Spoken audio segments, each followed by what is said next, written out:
Hello and welcome to this video tutorial about using the scheduler in Sesame.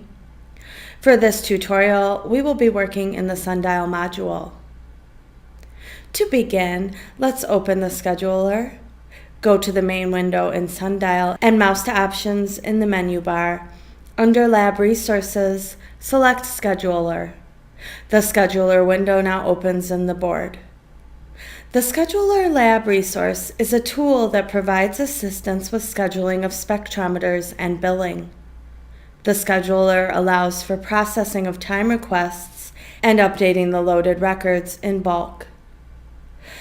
Let's load all the time requests for an upcoming period and begin to prepare them for scheduling spectrometers.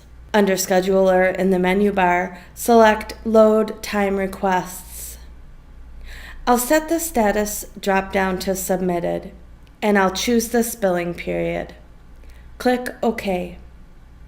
The scheduler table now populates from all time requests that fit our search criteria. When the deadline for submitting time requests has passed, the first step is to change the status of submitted time requests to accepted so users cannot modify them anymore and to assure that the scheduling process will not affect the requested and given times. Let's set all these statuses to accepted. First, select all the rows. I'll demonstrate a way to do this quickly with the button bar. No lines are currently selected in the table, so I will press the button here to invert selection. Now all the rows are selected. Mouse to edit in the menu bar and select Set Status. Choose Accepted and press OK. Now, all the statuses are set to accepted. The original time request records in the database are now all updated to accepted. All the columns in the scheduler table are pulled in from the time requests, with the exception of the column Available Time. Available time is the number of hours in the billing period available for the spectrometer. The billing period is also listed in the title bar of the scheduler window. Only a few fields in the scheduler table are editable: given time, used time, and surcharge, as well as spectrometer. Normally, billing periods are a month long, but in this video, my billing period here is only 5 days long for illustration purposes. The scheduler provides a view to help allocate time on the spectrometer. Let's work on giving time to different users for this upcoming period. To begin, I'll load all requests. Under Scheduler in the menu bar, select Load Time Requests. Set the status to accepted and choose the billing period. To open any connected time request record, select the row and press the blue eye button to the right here. You may also drag and drop this into the board. Moving back to the scheduler table here, you see that available time per spectrometer is listed here. As time is given out, it is recalculated. An easy way to get a feel for the amount of time that has been requested on a spectrometer is to select all the rows and see what our availability looks like if we give all the time requests their maximum requested amount. We can check different scenarios for allocating time here and consider them. Under Edit in the menu bar, select Set Given Time to Max. Now, the table has loaded the figures from the maximum time requested into the given time here. The table now shows an updated calculation of remaining available hours in the column here. I have 10 hours still available on Dexter. If the number here were negative, then I would know that we can't schedule all requests for their maximum time.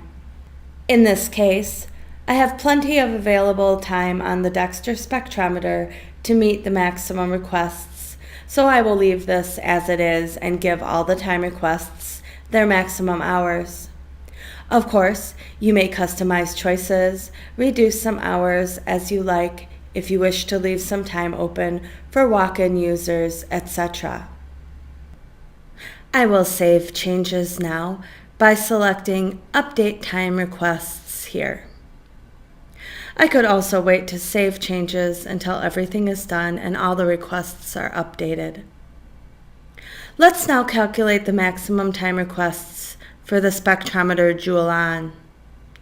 I'll select those rows and choose Set Given to Maximum.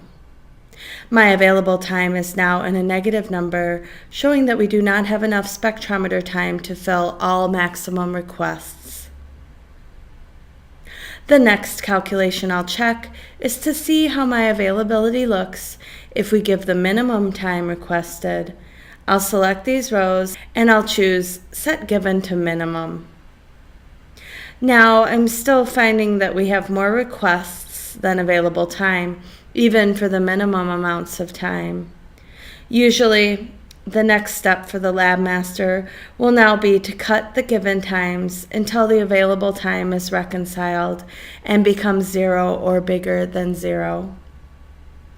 If some projects have bigger priority for the billing period, then one can select that user and assign the maximum time for the given time, etc. I'll clear the field Given Time to go in and allocate the time per users. Under the Edit menu, select Clear Given. Now, I'll choose this user. They have requested a maximum of 120 hours and a minimum of 60 hours, and I'll enter in 70. Now, I will go ahead and assign the other users the minimum time. I'll select these lines and use the button here to set the given time equal to the minimum. If a spectrometer is over-requested and the user has chosen an alternative one, you may change the spectrometer. Select a row, then under Edit in the menu bar, select Change Spectrometer. Let's change this to telemark. I'll choose the same probe, 5 mm cold. If there is no same probe on both spectrometers, an alternative probe has to be selected that will still work for the user's experiment. We may also update the alternative spectrometer field here. I'll write in joule-on. When the given time looks okay and the available time for every spectrometer is 0 or bigger than 0, save the changes. Under Scheduler in the menu bar, choose Update Time Requests. The given times set should be considered as target times, as some of them might change when schedules are made or due to scheduling conflicts. The next step is to create schedules, as is shown in a separate tutorial video titled Schedules for Recipient Labs. After the schedules are created and time slots are assigned for users, we recommend cross-checking that the given times listed in the time requests and shown through the scheduler are the same as the actual time totals from the scheduled time slots, and update them accordingly. To make this easy, the scheduler will calculate the actual time totals from all scheduled time slots that are connected to these time requests. Select the row and record you wish to update. I'll select this record. Under Edit in the menu bar, I'll select Set Given Time from Time Slots. Now, a total of hours is calculated from the time slots linked to the requests and updated into the given time column. We recommend that you complete this cross-check for all of your requests. Select all the rows and choose Set Given from Time Slots. Be sure to save changes. Under Scheduler, choose Update Time Requests. Once a billing period has passed, spectrometers have been closed, and logs reconciled, the scheduler can be used to finish up some billing-related fields. The first step is to import the used time, which is calculated from the schedule of time slots connected to the time request. Select the time request or requests, and under Edit in the menu bar, I'll select Set Used from Time Slots. After this step, the lab master should handle the penalty time, if there are any, by adding them to the used time. I'll edit the amount here in the used time field If there are any surcharges for training, etc., they should also be entered. Again, to save the changes in the table to the time requests in the database, select Update Time Requests. The next option is typically to create a billing report. Some features in the scheduler may be helpful for your work. All the columns are sortable by double-clicking the arrows in the column header. This makes it easy to group time requests by users, spectrometers, or PIs. You may use the search option to select and highlight records. Using this search feature is a more precise way to select records than by manually clicking. For example, I'll search for all records for Dexter spectrometer. Under Search, select by User and Spectrometer. I'll leave the asterisks in the User field and select this spectrometer. The rows are now selected and highlighted. You may invert the selection highlighting. To remove the highlighting, select Clear Selection. We just searched by spectrometer. We could also search by status. For any selected row, you may easily view more detailed info. To see the full user info, go to the button bar here and press this to show the user info for the selected time request.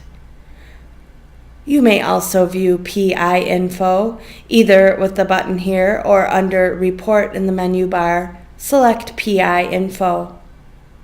You may also call up history of time requests. Just select the row and press the button here. Select a billing period or a range of billing periods. I'll look at the last full year. Now we know how much time the selected user requested was given and used. This may be helpful to determine how to allocate time. To get a quick breakdown and overview of your scheduling, under Report, select Totals. Now, a summary of minimum, maximum, given, and used times and costs per spectrometer appears.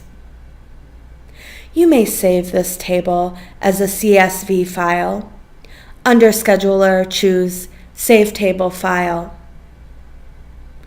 Thank you for taking the time to watch this video tutorial, and please refer to our help pages on our Sesame website with any further questions.